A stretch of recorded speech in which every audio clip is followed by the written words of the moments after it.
उन्वान यही है कि बाबा साहब के बारे में अगर बात करने लगे तो यहां तो एक सेमिनार क्या, उस पर तो अथाह बात हो सकती है। मुझे लगता है कि यहां बाबा साहब की जीवनी पर बात करने की बजाय मैं उस रिश्ते की बात करूं जो भारत के संविधान से, उनके ख्वाब से जुड़ा हुआ है।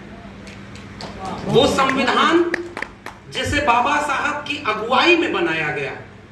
हालांकि ट्विटर पर यह भी चलता है कि बाबा साहब ने थोड़े ही संविधान बनाया, जबकि हकीकत यह है कि जितने लोग उस संविधान सभा की समितियों में थे, कोई गुजर गया, कोई विदेश चला गया, उनकी क्षतिपूर्ति नहीं हुई, और आखिरी में जब 26 नवंबर को वहां बोला गया तो यह कहा गया कि भाई अगर बाबा साहब ना होते तो यह संविधान इस रूप में नहीं होता।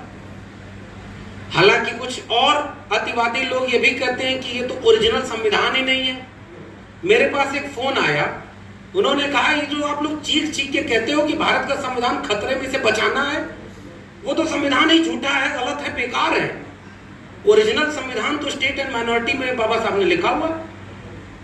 मैं कहता हूं भाई अगर झूठा और कमजोर संविधान भी नहीं बचा पाए तो वो ओरिजिनल वाला संविधान लागू कैसे कराएंगे? इसलिए सबसे बड़ा खतरा इसे बचा लो। जैसा है उससे बेहतर चाहिए और इस दुनिया को एक मेहतर चाहिए। ये कविता हिंदी साहित्य में भी लिखी गई है। मेहतर के पेशे को बना दिया गया कि वो सबसे निम्न कोटि का है। मेरे लिए जब राष्ट्र का शब्द आता है, राष्ट्र मतलब क्या, जब मैं सोचता हूं तो राष्ट्र की परिभाषा ही शुरू होती है मेरे लिए भारत के संविधान से। उसके पहले कि राष्ट्र को कोई राष्ट्र नहीं मान सकता, क्योंकि वो राष्ट्र था ही नहीं। राष्ट्र बनता है वहां के बाशिंदों से। एक भूगोल पर चंद लकीरें खींच देने से कोई राष्ट्र नहीं बनता, वरना राष्ट्र बनते और टूटते नहीं रहते। और पड़ोस का राष्ट्र जो धर्म के नाम पर अलग हुआ, वो भाषा के नाम पर टूटता गया। लकीरें राष्ट्र नहीं होती। मेरा मानना है कि वहां के रहने वाले लोगों से राष्ट्र बनता है। इसलिए जब इस मंच पर खड़े होकर डॉक्टर जितेंद्र मीणा आदिवासियों का सवाल उठा रहे थे, तो वो भारत के संविधान और भारतीयता यानी राष्ट्र के नाम पर हम कहां खड़े हैं, ये उसका सवाल था। इस मंच पर अगर एक माइनॉरिटी तबके से एक अतिथि बैठे हुए हैं, तो इस राष्ट्र में जो जिम्मेदारी सौंपी गई थी भारत के संविधान ने इस देश के बाशिंदों पर, उसका सवाल है कि आज वो कहां खड़े हैं। इस देश की आधी आबादी जो ओबीसी है, उसके हक हुकूक, इस देश की आधी आबादी जो महिला है, इस देश में वंचित शोषित कमेरा लोग जो हैं, मजदूर, किसान, उन सब से मिलकर राष्ट्र बनता है। तो राष्ट्र बनने की शर्त क्या थी? साझा सुख और साझा दुख। वो मिलौती से बचने का रास्ता क्या है? मेरे पास कोई रास्ता नहीं। आपके पास कोई रास्ता होगा तो मैं लेकर जाऊंगा। मेरे पास अगर कोई रास्ता दिखता है तो वो भारत का संविधान दिखता है। एक ही रास्ता है। उस एक रास्ते में है क्या?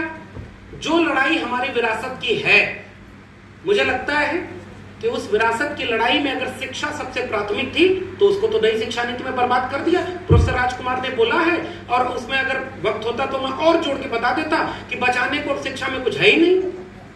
प्राइमरी स्कूल बर्बाद, डिग्री कॉलेज खुले हुए हैं वो सरकारी। मेरे जिले में 6 डिग्री कॉलेज थे sir, Vinod sir, 6 degree college सरकारी थे, उनमें लोग पढ़ते थे। और आज की डेट में 12 उसमें विभाग ऐसे, 12 कुल विभागों में से 10 विभाग ऐसे जिसमें एक भी परमानेंट फैकल्टी नहीं।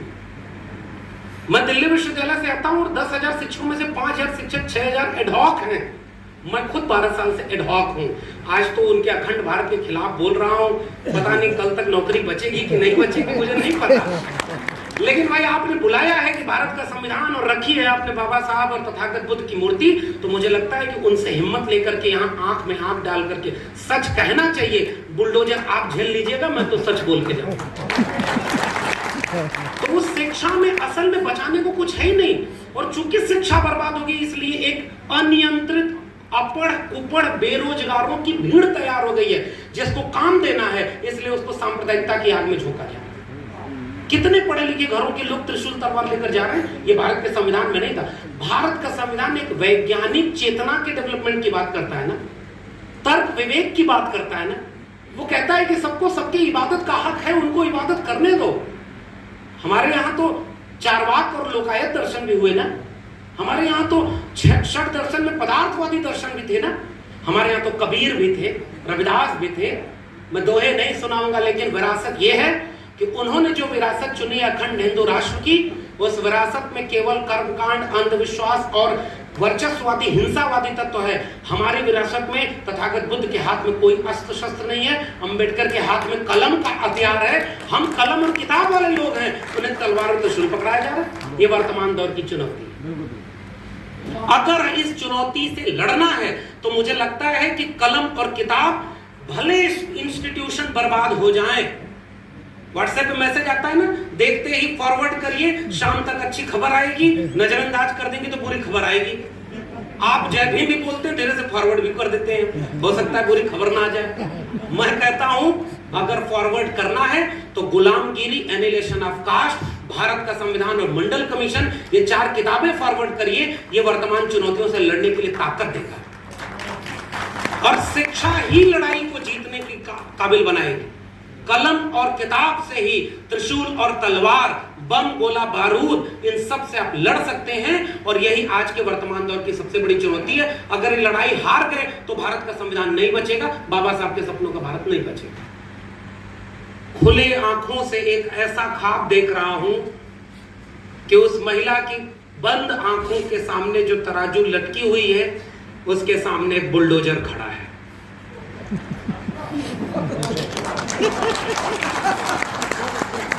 ये मेरी जनता है और यही वर्तमान परिदृश्य है। वो बुलडोजर किसके ऊपर चल रहा है? वो बुलडोजर न्याय की उस निष्पक्ष प्रक्रिया पर चल रहा है।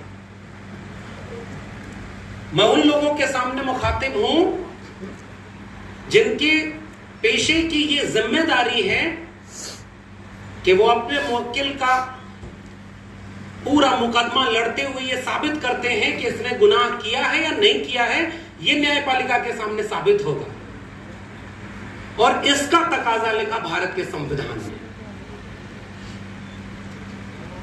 आज मुझे लगता है कि अगर ऐसे ही बुलडोजर चलता रहा तो ये एडवोकेट समाज का क्या होगा? उसकी तो जरूरत ही नहीं पड़ेगी। फिर तो एमसीडी के कर्मचारी और पुलिस पर्याप्त है। मुझे लग रहा है कि वर्तमान परिदृश्य का सबसे बड़ा खतरा यह है। बाबा साहब, जिनकी बात आज के विषय में भी है, बाबा साहब खुद बैरिस्टर भी थे।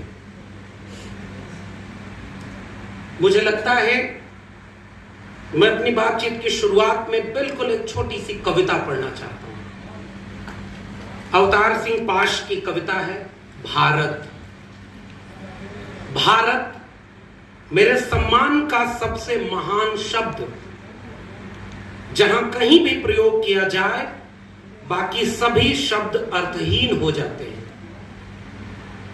इस शब्द के अर्थ खेतों के उन बेटों में हैं जो आज भी वृक्षों की परछाइयों से वक्त मापते हैं। उनके पास सिवाय पेट के कोई समस्या नहीं। उनके पास सिवाय पेट के कोई समस्या नहीं और वह भूख लगने पर अपने अंग भी चबा सकते हैं। उनके लिए जिंदगी एक परंपरा है और मौत के अर्थ मुक्ति। जब भी कोई समूचे भारत की राष्ट्रीय एकता की बात करता है तो मेरा दिल चाहता है उसकी टोपी हवा में उछाल दूं, उसे बताऊं कि भारत के अर्थ किसी दुष्यंत से संबंधित नहीं वरन खेत में दायर हैं, जहां अन्न उगता है, जहां सेंध लगती है। उस लड़ाई के लिए तो चूंकि लंबी लड़ाई है, धीरे धीरे एजुकेशन का खतरा तो बाद में दिखता है ना आपको। इस लड़ाई के लिए अभी की जरूरत क्या है कि भारत के संविधान को किताब से निकाल कर अपने जहन में ले चलें। जैसे बाबा साहब ने कहा था व्यक्ति पूजा नहीं करना। मैं तुम्हें मूर्तियों तस्वीरों में नहीं, किताबों में मिलूंगा, विचारों में मिलूंगा। भारत का संविधान एक विचार का नाम है, एक आइडिया ऑफ इंडिया का नाम है। उस आइडिया ऑफ इंडिया को लेकर के अपने एक हाथ में तिरंगा और एक हाथ में भारत का संविधान लेकर के हर सड़क चौराहे पर खड़ा होना हमारी जिम्मेदारी है। जहां भी धर्म के नाम पर नफरत हो रही हो, जहां भी दलित, पिछड़े, आदिवासी मारे जा रहे हो, यह हमारी प्राथमिक जिम्मेदारी है। एक नागरिक के तौर पर अगर उन आतताई भीड़ के सामने नहीं खड़े हुए तो हम साहब शिकार होंगे। आखिरी में जो बात उन्होंने कही थी कि जो तटस्थ है समय लिखेगा उनका भी अपराध, मैं हिंदी साहित्य का विद्यार्थी हूं और मैं ये दावे से कह रहा हूं कि तटस्थता जैसा कुछ होता ही नहीं। निष्पक्ष और तटस्थ एक बेमानी शब्द है। कहा जाता है मीडिया, जुडिशरी, न्यायपालिका, प्रोफेसर को तटस्थ होना चाहिए। नहीं साहब, प्रोफेसर को ज्ञान के पक्ष में होना चाहिए, अज्ञान के खिलाफ। मीडिया को जनता के पक्ष में होना चाहिए, सत्ता के खिलाफ। एक जज और न्यायपालिका को अन्याय के खिलाफ होना चाहिए, न्याय के पक्ष में होना चाहिए। पक्ष के बिना तो कुछ संभव ही नहीं है। इसलिए आज जरूरत इस बात की है, हमारी खामोशी सत्ता को ताकत देती है। इस देश की बहुसंख्यक आवाम अहिंसक है। तथागत बुद्ध सत्य और अहिंसा का नाम है। उस सत्य और अहिंसा के विचार को लेकर अगर हम भारत के संविधान को नहीं बचा पाए, इस साझी विरासत को नहीं बचा पाए, साझे सुख और साझे दुख को नहीं जोड़ पाए, आइडिया ऑफ इंडिया को नहीं बचा पाए, तो यकीन मानिए और माफ करिएगा मुझे कहने के लिए, आने वाली पीढ़ियों के जहन में हम बिरसा, फुले, अम्बेडकर और पेरियार को भी नहीं बचा पाएंगे। बहुत बहुत शुक्रिया। जय भीम, जय मंडल, संविधान।